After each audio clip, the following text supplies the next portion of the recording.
Good morning, ma'am. Good afternoon.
Good afternoon, everyone. Firstly, everyone is requested to please rename yourself with BBA or BCA, whichever course you are in. Please, students, rename yourself.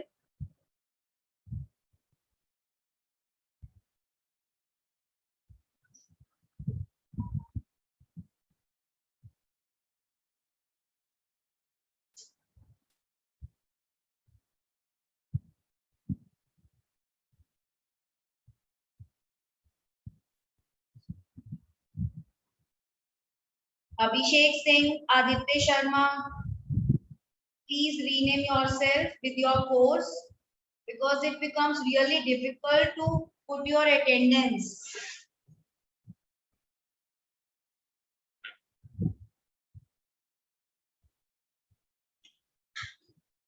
Okay, so now let's start our class.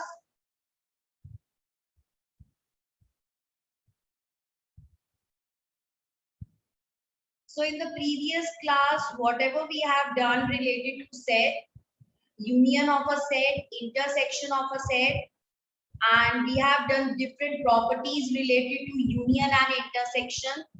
What is known as the difference of the set, what is universal set, all these things we have discussed in the previous class. So I hope that everyone is clear with these topics. And further, today we are doing the remaining 2 to 3 topics are left related to sets. After that, set theory is finished. Okay, only the introductory part I have given to you. The questions which will be in your syllabus in BBA or BCA, everything will be told to you by the respective teacher after the start of the class. Okay जब भी आपकी ये session start होगा उसमें आपको सारी चीजें अच्छे से बताई जाएंगी. ये बेसिक क्लास जो है इसमें आपको सिंपली जो भी टॉपिक्स है उससे रिलेटेड आपको नॉलेज होनी चाहिए वो हम आपको दे रहे हैं. Okay so next topic left is firstly the subset. ठीक है सबसेट मैंने आपको बताया था बट एक सबसेट होता है एंड एक प्रॉपर सबसेट होता है. ठीक है तो दोनों में डिफरेंस आपको तभी पता चलेगा जब दोनों एक साथ लिखे होंगे. तो यहाँ पर देखो सबसेट आपका क्या होता है. जैसे अगर हम बोले A is subset of B तो इस केस में हम A को B का सबसेट तभी बोलेंगे जब A के सारे एलिमेंट्स B में एग्जिस्ट करने चाहिए. जैसे सपोज A के 1 2 एलिमेंट है और B में आपके पास 1 2 3 एलिमेंट है तो एग्जैक्टली जो A के एलिमेंट्स है वो आपके B के एलिमेंट्स में एग्जिस्ट कर रहे हैं. तो इस केस में हम बोलेंगे A is subset of B. लेकिन इसी के कंपैरिजन में अगर आपके पास पूछा जाए प्रॉपर सबसेट तो प्रॉपर सबसेट का मीनिंग होता है कि आपका A तो है वो सबसेट तो होना चाहिए B का but A is not equal to A कभी भी B के बराबर नहीं होगा. मतलब अगर हम जैसे केस ले ले 1 2 और B में ले ले जो प्रॉपर सबसेट है वो इस तरीके से रिप्रेजेंट होगा और B में भी ले ले 1 2 तो आप इसमें क्या बोलोगे A को B का सबसेट और B को A का सबसेट. लेकिन यहाँ पर आप A को B का प्रॉपर सबसेट नहीं बोल सकते क्योंकि प्रॉपर सबसेट के लिए कंडीशन है कि आपका A जो है वो B के बराबर कभी भी नहीं होना चाहिए. जैसे ये वाला अगर हम एग्जाम्पल देखें तो इस एग्जाम्पल के अकॉर्डिंग A जो है वो प्रॉपर सबसेट है B का. प्रॉपर सबसेट इसीलिए बोला गया है क्योंकि आपका जो A सेट है वो एग्जैक्टली B सेट के बराबर नहीं है. ठीक है जिस केस में आपका A B के बराबर हो जाएगा तब आप सबसेट बोलोगे. लेकिन अगर आपका A B के बराबर नहीं है तो वो सबसेट भी हो सकता है और वो प्रॉपर सबसेट भी हो सकता है. किसी को डाउट है इसमें? Ma'am no ma'am. No, ma'am. No, ma'am. मैं ma'am I am having a doubt. आपको 2 एग्जांपल्स देती हूँ आप मुझे बताओगे कौन सा सबसेट है कौन सा प्रॉपर सबसेट है या कुछ भी नहीं है.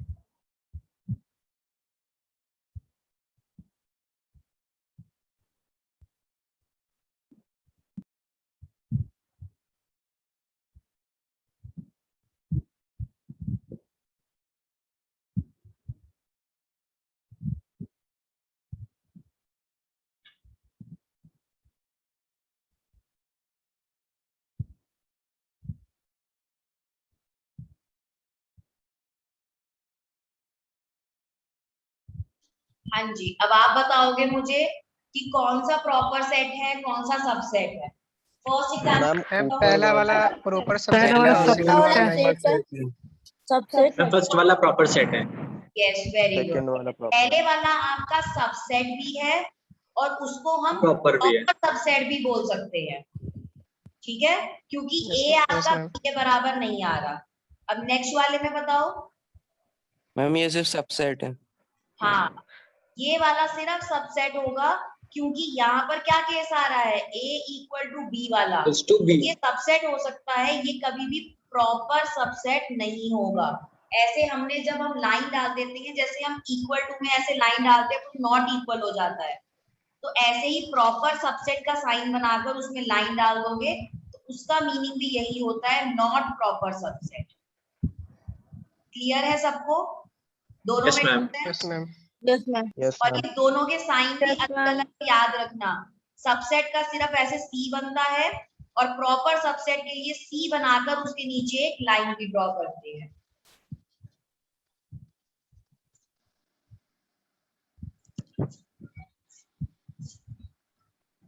अब नेक्स्ट आपका है इक्वल सेट्स क्या होते हैं और इक्विवेलेंट सेट्स क्या होते हैं। दोनों में छोटा सा डिफरेंस है, जैसे हमारा सबसेट और प्रॉपर सबसेट में है। तो दोनों में हमारा क्या डिफरेंस है वो अब हम पढ़ते हैं। इक्वल सेट्स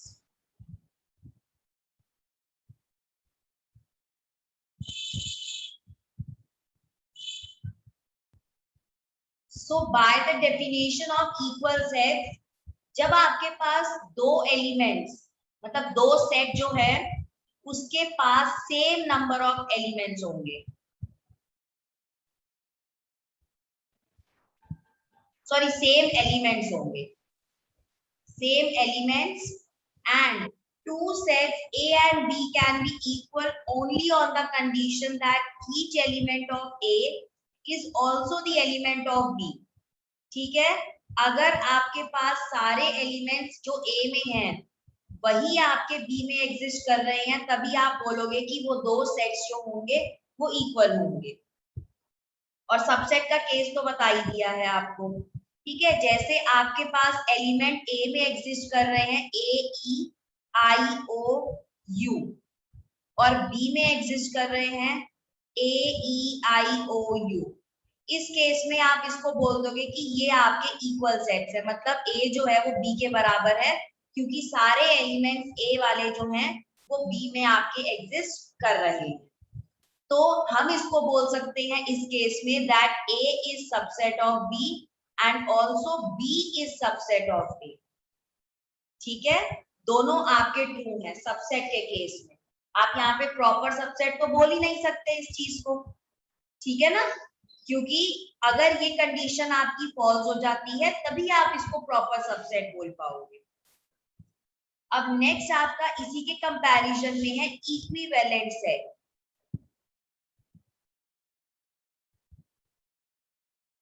ठीक है, इक्विवेलेंट सेट का मीनिंग होता है कि आपके पास जो कार्डिनैलिटी होती है, कार्डिनैलिटी मींस जो नंबर ऑफ एलिमेंट्स हैं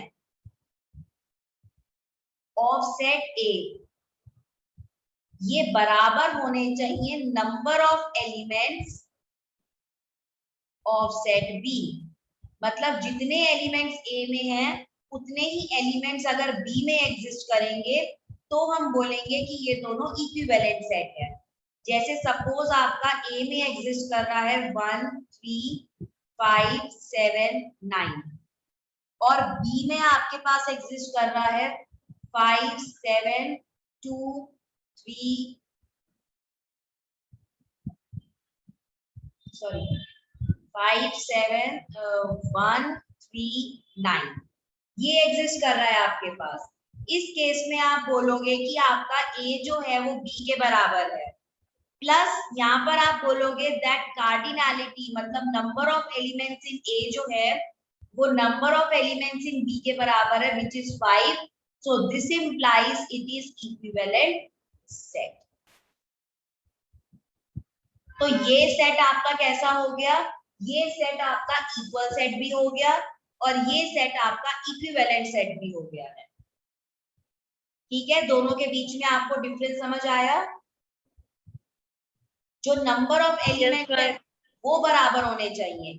जैसे अगर हम A में हमारा यही है, B में अगर हम ले ले 1 2 3 4 5 तो आपका A और B इक्वल सेट तो नहीं होगा। इस केस में A जो है वो नॉट इक्वल टू B है, लेकिन A और B आपके इक्विवेलेंट सेट्स हो जाएंगे।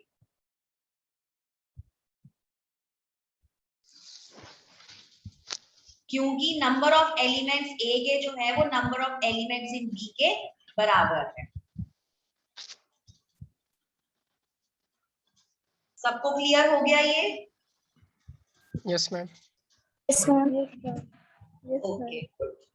So by this we have completed the introductory part of sets. ठीक है, जो भी नॉन मैथ के स्टूडेंट्स हैं अभी आपके पास टाइम है। आप सेट्स का जो टॉपिक है आपको एनसीईआरटी में भी मिल जाएगा। एनसीईआरटी क्लास 11 की फर्स्ट चैप्टर है। आप एनसीईआरटी परचेज करना नहीं चाहते तो आपको यूट्यूब पे सारी वीडियोस प्रोवाइडेड होती है, आप जो भी टॉपिक डालोगे उससे रिलेटेड आपको वीडियो मिल जाएगी। तो प्रेफरेबली आप क्या करो, इन टॉपिक्स को स्ट्रॉन्ग कर लो ताकि आपको बाद में जाकर दिक्कत ना आए जब आप अपने एग्जाम दोगे या किसी चीज में। ठीक है, जिनके पास मैथ्स थी उनके वो तो अपना एनसीईआरटी से ही पढ़ सकते हैं, just for a revision now. और आपको कोई डाउट हो आप पढ़ लो, पहले आपको डाउट हो तो आप क्लास में क्लियर कर सकते हो। ठीक है, जब भी आपकी नेक्स्ट क्लास होगी आप अपना डाउट पूछ लेना क्लास में। So next topic we are starting is matrices. सबसे पहले हम देखेंगे मैट्रिसेस रिप्रेजेंट कैसे होते हैं, क्या रिप्रेजेंटेशन है मैट्रिसेस की। उसके बाद हम अलग अलग टाइप के मैट्रिसेस पढ़ेंगे। ठीक है, आपका कोई भी ए आपको गिवन है, ये आपको A11, A12 so on A1n, फिर A21, A22 so on to A2n, ऐसे ही चलता रहेगा। तो ये आ जाता है AN1, AN2 so on to ANn। ठीक है, तो इस तरीके से आपके पास एक मैट्रिक्स की रिप्रेजेंटेशन होती है। n क्रॉस n मैट्रिक्स बनाया है, इस n की जगह पर आप कुछ भी रिप्लेस कर सकते हो। सपोज आपको बोला गया है 2 क्रॉस 2 मैट्रिक्स बनाना है, तो आप क्या करोगे, सिर्फ A11, A12, A21, A22, सिर्फ आपने यही 4 एलिमेंट्स लेने होते हैं जब आपसे पूछा जाए 2 क्रॉस 2 का मैट्रिक्स। अगर आपसे 3 क्रॉस 3 का मैट्रिक्स पूछा जाए तो आपको करना है, जनरली आपका जो एग्जाम से रिलेटेड आता है वो जनरली 3 क्रॉस 3 तक आता है, उसके आगे कभी भी नहीं पूछा गया। ठीक है, 2 क्रॉस 2 एंड 3 क्रॉस 3 यही आपके आते हैं एग्जाम्स में।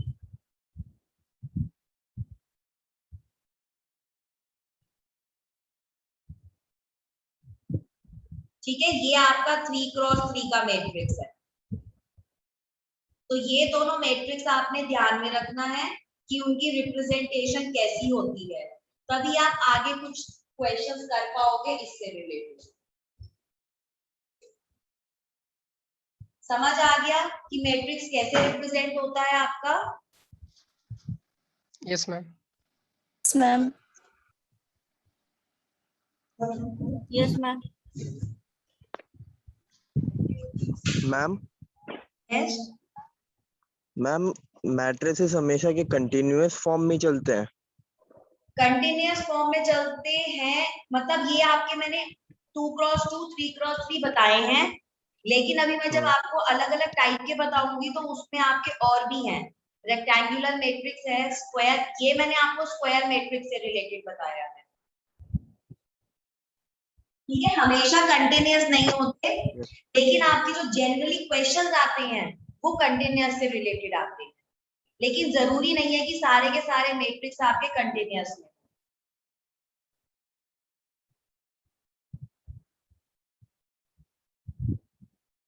So your first type of matrix is the rectangular matrix. So how the rectangular matrix is represented?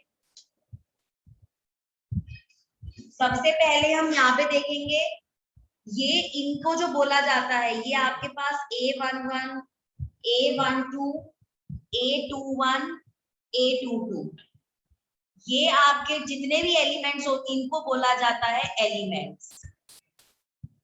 ठीक है, चाहे ये आपकी 1 2 3 4 5 सपोज इस जो भी आपका नंबर यहाँ पर हो उसको एलिमेंट्स बोलते हैं। ठीक है, अब यहाँ पर आपके पास आएगा रो क्या होता है। ठीक है, ये जो आपका A11 और A12, A13 इसको बोला जाता है फर्स्ट रो।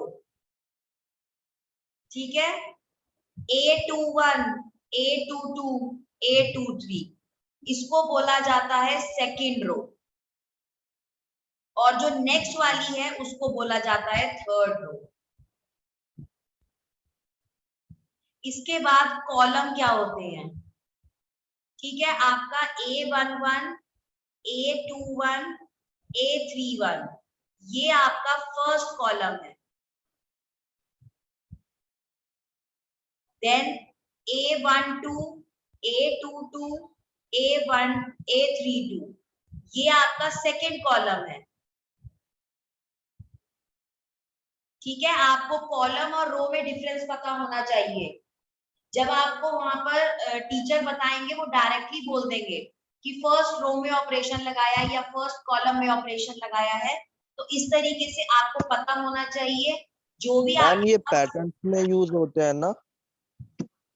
हॉरिजॉन्टल फॉर्म में होती है वो रो होगी। हॉरिजॉन्टल मतलब लेटी हुई फॉर्म में जो होती है उसको रो बोला जाता है। अगली जो आपकी वर्टिकल फॉर्म में होती है स्टैंडिंग पोजीशन में, उसको बोला जाता है कॉलम। ऐसे याद रहेगा आपको। जैसे आपने ये सपोज करो ये वाला उठाई लाइन, तो आप इसको सेकंड कॉलम बोलोगे क्योंकि ये फर्स्ट हुआ, ये सेकंड, ये थर्ड, नंबर वाइज ही चलेगा। ठीक है, और कुछ डिफरेंस नहीं है इसमें। हॉरिजॉन्टल वाले को बोला जाता है रो, जिसमें आपकी वो लेटी हुई है। वर्टिकल मीन स्टैंडिंग पोजीशन में जो है वो आपके कॉलम होते हैं। I hope that this is clear to everyone. Yes, ma'am.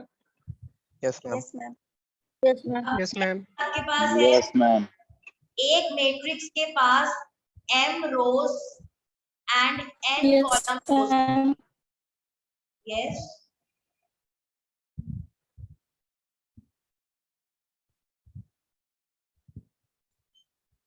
आपके पास एक मैट्रिक्स है तो उसमें m रोज और n कॉलम्स हो सकते हैं। मतलब जरूरी नहीं है कि m और n हमेशा बराबर हो।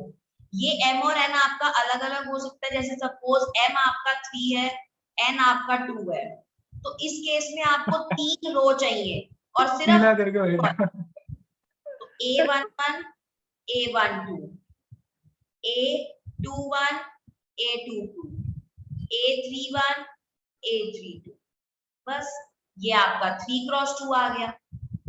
ये मैंने आपको पहले इसीलिए नहीं बताया था क्योंकि आपको रो कॉलम में डिफरेंस बताना था। यहाँ पर आपके पास पहले वाली जो होती है ये रो होती है और जो दूसरी वाली रिप्रेजेंटेशन है वो कॉलम की है। ठीक है, पहले वाली रिप्रेजेंटेशन रो की है, मतलब आपको 3 रो बनानी है। मतलब कि हॉरिजॉन्टल लाइंस वाली आपके पास 3 आनी चाहिए। और जो दूसरे नंबर वाला होता है वो आपका कॉलम होता है। सिर्फ 2 ही हमारे पास स्टैंडिंग पोजीशन में लाइंस आनी चाहिए। अब यहाँ पर सपोज करो आपके पास m इज इक्वल टू 2 है और n इज इक्वल टू 3 है, तो ये क्या हो जाएगा? m2 का मतलब क्या है? रोज सिर्फ 2 होनी चाहिए, A11, A12, A13, A21, A22, A23। ये आ गया आपके पास 2x3, क्योंकि 2 रो चाहिए थी 1 और 2 आ गई। 3 कॉलम चाहिए थे, मतलब वर्टिकल पोजीशन में स्टैंडिंग पोजीशन में 3 हमें कॉलम चाहिए, 1 2 3। ठीक है, और बाकी आपकी अगर 2x2, 3x2, 3x3, 4x4 इस तरीके की आएगी तो इसका मतलब आपके पास जितने रो हैं उतने ही कॉलम एग्जिस्ट करने चाहिए।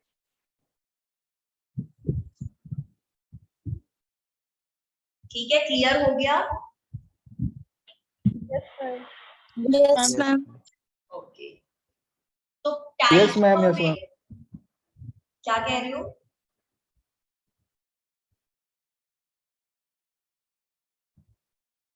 अब हम पढ़ते हैं types of matrix.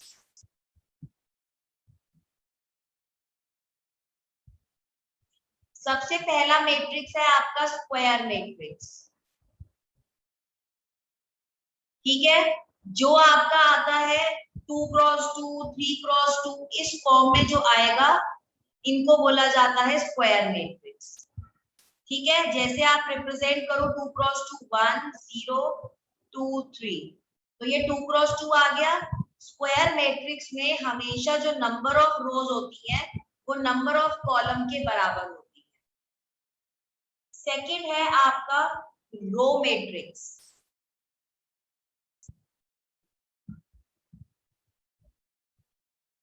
Row matrix का मतलब है इसमें सिर्फ एक ही रो एग्जिस्ट करेगी, बाकी आपके कॉलम जितने भी हो सकते हैं, मतलब 1 2 3 4 5 6 कितना भी बना लो, रो एक ही आनी चाहिए, उसको बोला जाता है रो मैट्रिक्स।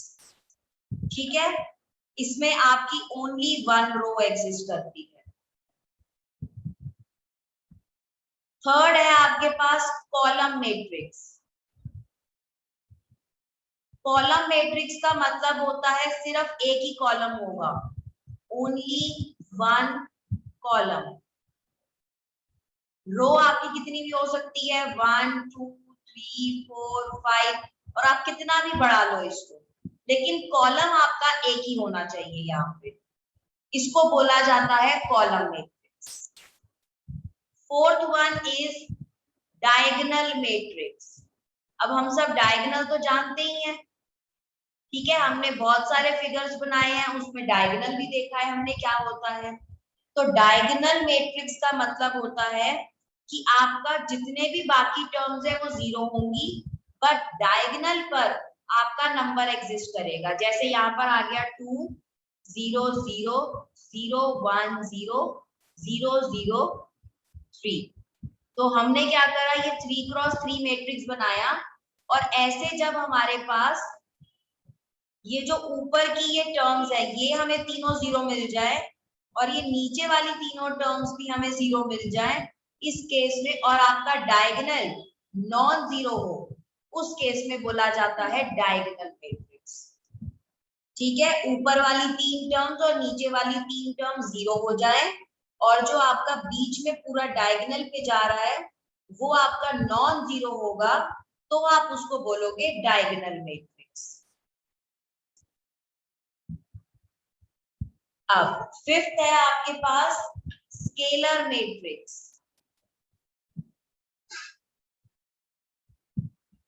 स्केलर मैट्रिक्स आपके पास होती है जिसमें आपके पास डायगोनल पे सेम नंबर एग्जिस्ट करेगा, बाकी सब आपका 0, लेकिन डायगोनल पे आपका सेम नंबर आएगा, 2 0 0 0 2 0 0 0 2, इस तरीके से।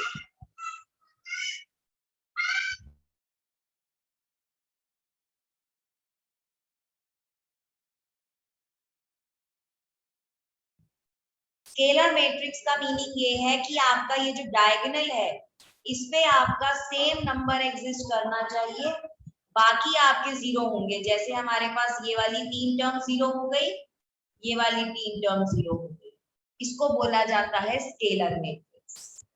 ठीक है, आपके पास ये टाइप्स ऑफ मैट्रिक्स इसीलिए बताई जा रही हैं क्योंकि आपका एमसीक्यू में ऐसा क्वेश्चन बन सकता है जिसमें आपको 4 ऑप्शंस दे देंगे और आपसे स्पेसिफिकली पूछा जाएगा इसमें से कौन सा डायगोनल है या स्केलर, कोई भी टाइप का आपसे पूछ सकते हैं।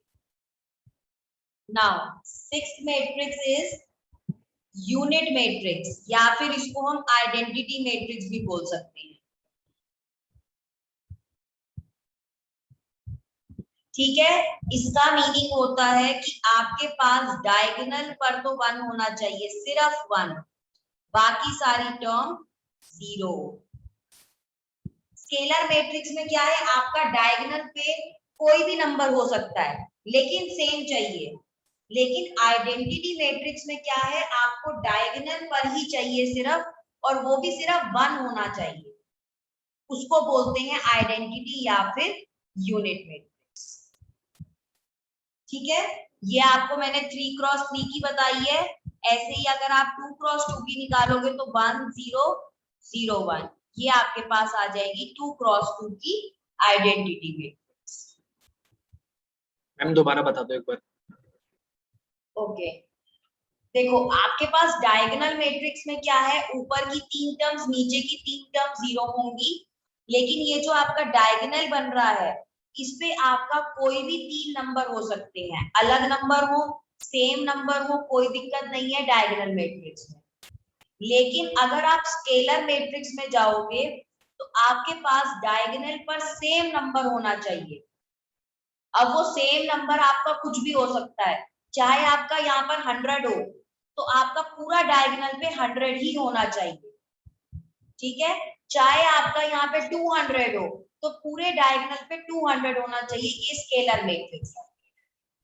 अगर हम आइडेंटिटी या यूनिट मैट्रिक्स की बात करें तो उस केस में डायगोनल पर सिर्फ 1 आएगा, उसके अलावा कुछ और एग्जिस्ट नहीं कर सकता डायगोनल पर। Okay ma'am. Only 1 can exist. अब नेक्स्ट है आपका equal matrices, equal and comparable. चलो ठीक है, बता देती हूँ। पहला कंपेरेबल मैट्रिक्स है,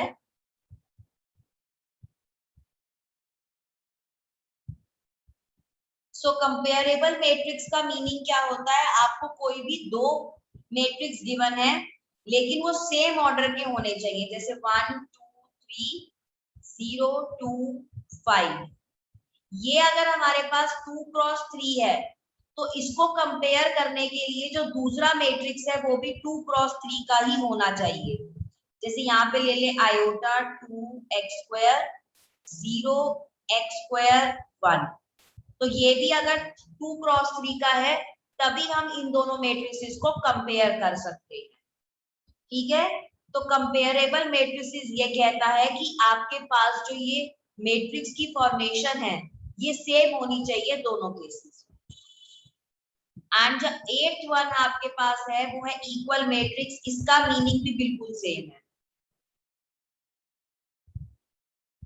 ठीक है। इक्वल मैट्रिक्स का मीनिंग है कि आपके पास जो दोनों मैट्रिक्स है उसका जो ये साइज है, मींस जैसे अगर आप 2 क्रॉस 3 ले रहे हो या 3 क्रॉस 2 ले रहे हो तो वो आपका एग्जैक्टली सेम ही आना चाहिए, ठीक है। आप अपनी मर्जी से उसका अगर साइज चेंज कर दोगे तो आप उसमें आंसर बिल्कुल सही नहीं पा पाओगे, ठीक है ना।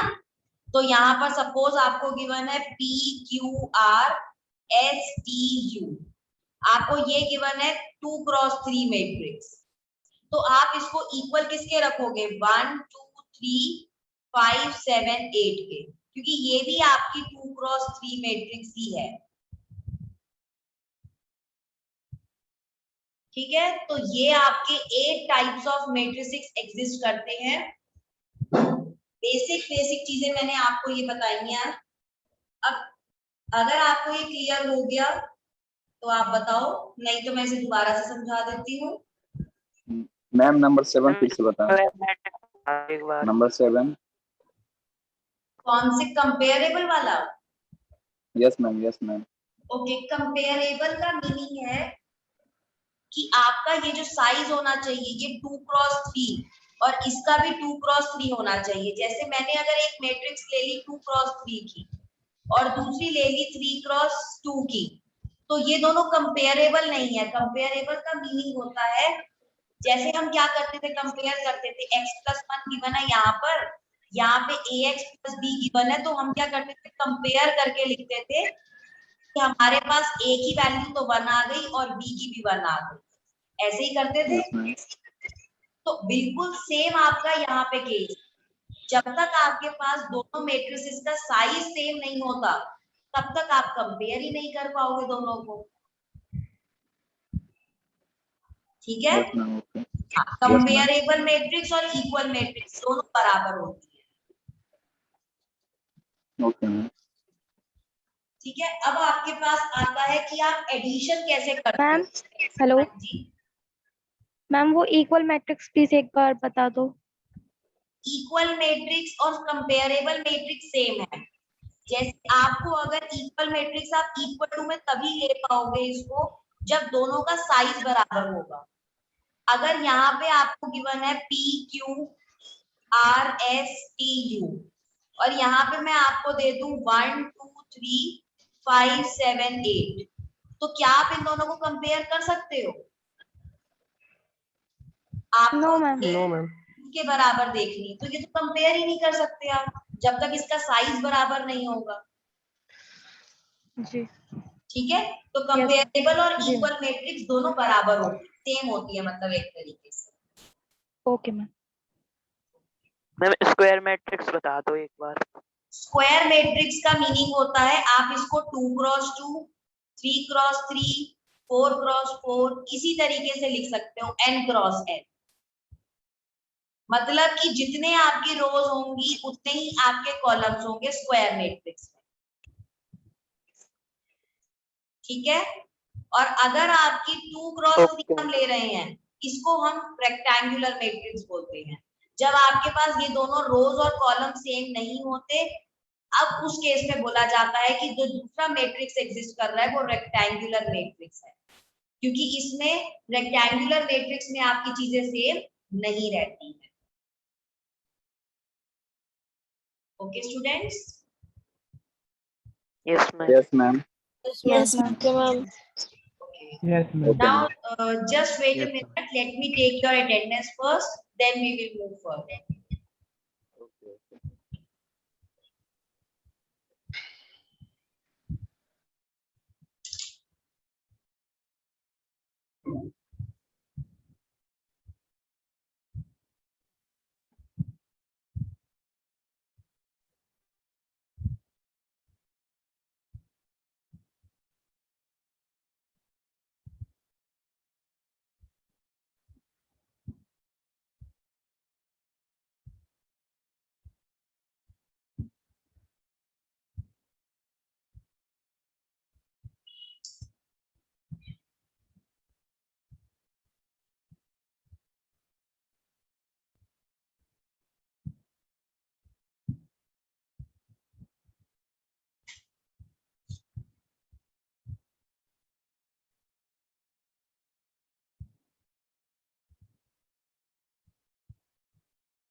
Any new admission is there whose name is not added in the list? Yes, ma'am. Yes, ma'am. Yes, ma'am. Akash Negi. Okay, okay. I will add. Yes, ma'am. Atul Kaushik. Dhruv Garg. One by one. Detail. Okay, okay, I will add.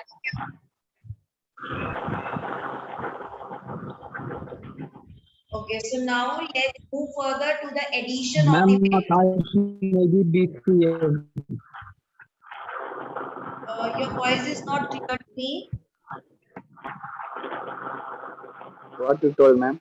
Ma'am, Akash Negi BCA. Okay, okay, I will add your name. Okay. Addition of matrix. आपको दो matrices given है, अब उन दोनों matrices का जो size होगा वो सेम होना चाहिए। अगर आप डिफरेंट साइज के दो मैट्रिसेस दे रहे हो और उनको ऐड कर रहे हो तो नहीं हो पाएगा, ठीक है। जैसे आपका 2 3 1 -1 4 6 है, तो यहाँ पर आपके पास एडिशन में 1 -4 3 1 5 7 यही होना चाहिए, मतलब साइज बराबर होना चाहिए। अब हम इसको क्या करेंगे, एलिमेंट वाइज एडिशन, मतलब 2 + 1, यहाँ पे 3 - 4 1 -1 + 1 4 + 5 6 + 7, ठीक है। इस तरीके से हम इसको ऐड करेंगे, मतलब एलिमेंट वाइज ऐड होता है। पहला एलिमेंट पहले में ऐड होगा, दूसरे वाला दूसरे के साथ होगा, थर्ड वाला थर्ड के साथ, एंड ऐसे ही चलता रहता है, ठीक है। अब हम मल्टीप्लिकेशन वाला जो है उसको हम कल करेंगे, मल्टीप्लिकेशन ऑफ अ मैट्रिक्स। वो आपका एक थोड़ा सा डिफिकल्ट टॉपिक हो जाता है, तो क्योंकि अब आपकी क्लास एंड होने वाली है, हम यहीं पे स्टॉप करते हैं। एडिशन तक आपने कंप्लीट करके रखना, ठीक है। आप अपनी मैम फिर से पढ़ाई समझाना इसे, एडिशन ऑफ मैट्रिक्स फिर से बताना। मैम दोबारा बताना।